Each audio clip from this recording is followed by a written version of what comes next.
You so much, Madam Brooks. Thank you. You know, I just told, you may have your seats now. I just told Mother Lewis, you know what? I get so nervous when I'm getting ready to speak. But you all play God's blessing upon me. But with a grateful heart, I am delighted to see each of you again. Thank you to the lovely Madam Doris Brooks for such a wonderful, wonderful introduction. And I honor God and I give him my highest praise. And I thank him for being alive and for being here with each of you tonight. And Bishop Blake, we honor you at your absence. I know you're on your way, and the rest of the general board. And we thank you for your leadership, Bishop Brooks and Bishop Macklin, and all members of the general board and all other national officials. And great honor to the lovely supervisor, Mother Barbara McCool Lewis. And to my friend, our precious supervisor emeritus, Mother Willie Mae Rivers. And high regards to you, missionary Vanessa Macklin. And my friend, Mother Louise Patterson, from years back. Thank you. And love to all of you out there. This entire meeting has been awesome. And we thank Mother Lewis for such a beautiful, beautiful vision. Now, you know, each time I come before you, I am so honored to be in your presence. And I do not take sharing with you lightly or nonchalantly, but I earnestly seek God and his leading, and I listen to him as he reveals what he would have his people hear. The word kindness resonated in my spirit day after day after day after day. I have two little stories that I would like to share with you tonight. They are not long, but one Sunday, a gentleman plainly dressed went into a church in the country of Holland. He took a seat near the pulpit and was very happy to join in with this particular congregation. In a very few minutes, a lady approached the seat where he was sitting, and seeing this stranger in what she felt was her seat, she rudely said to him, "This is my seat." And she asked him to move. Well, of course, you know, I'm sure that that was not a church of God in Christ.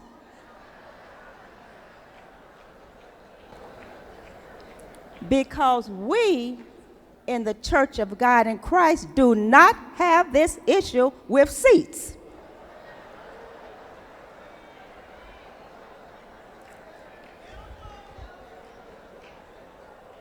We are not hung up on seats like this lady. We don't get huffy and mad because we are not sitting in a particular seat, do we?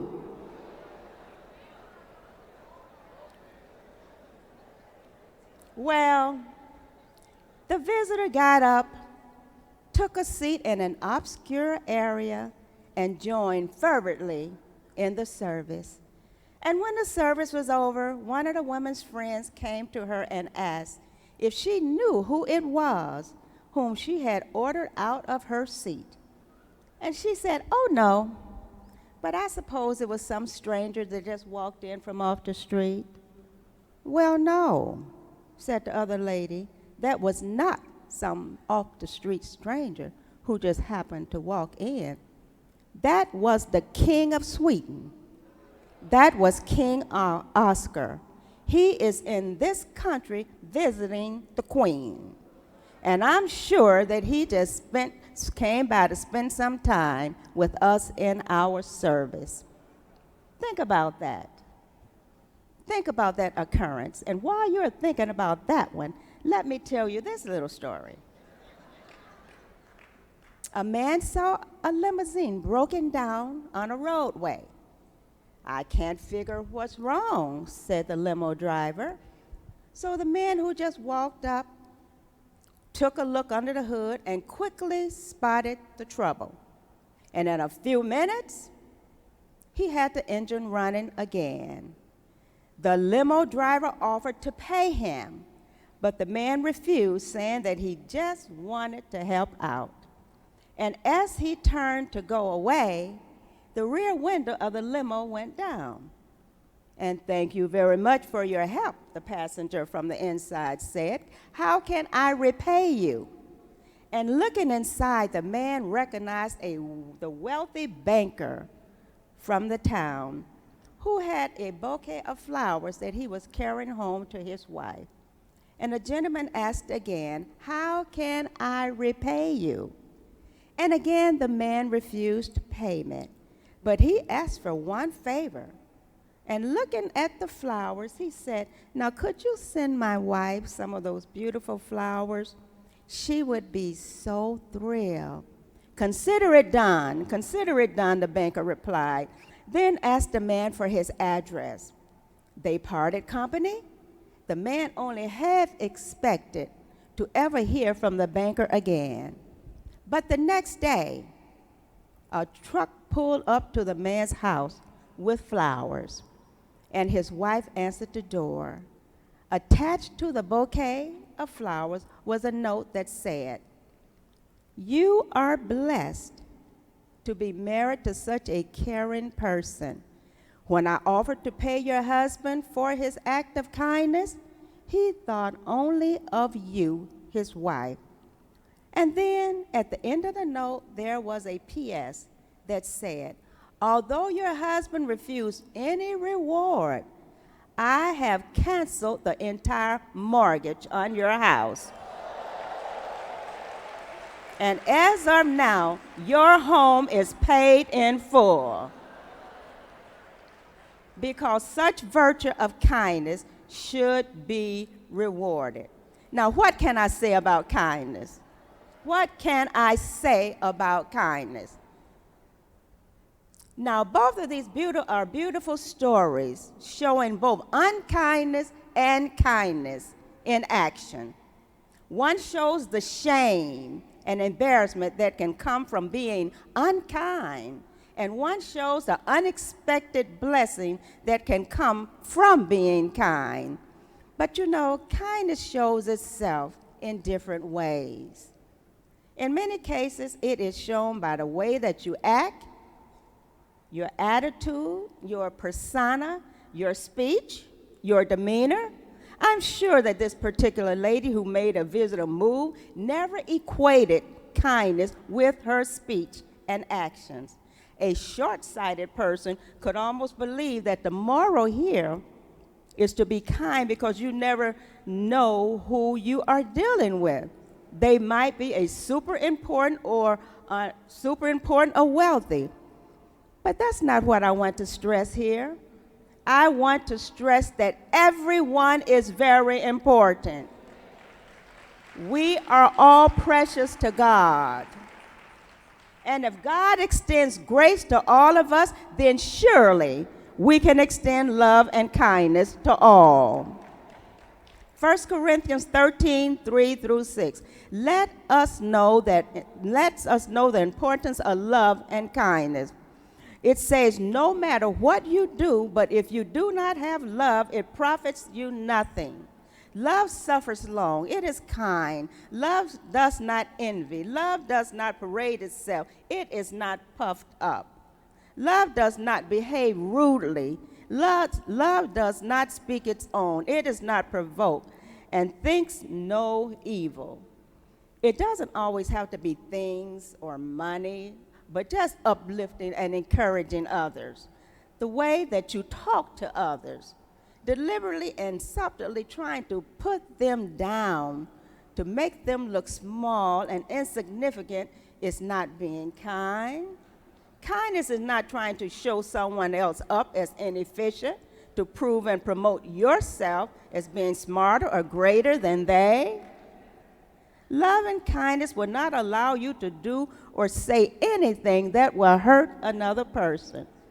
What you do to another will come back to you. What you put out, you will receive.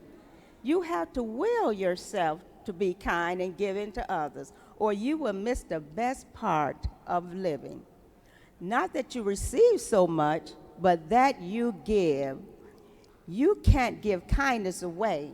You can't give it away because it always comes back to you.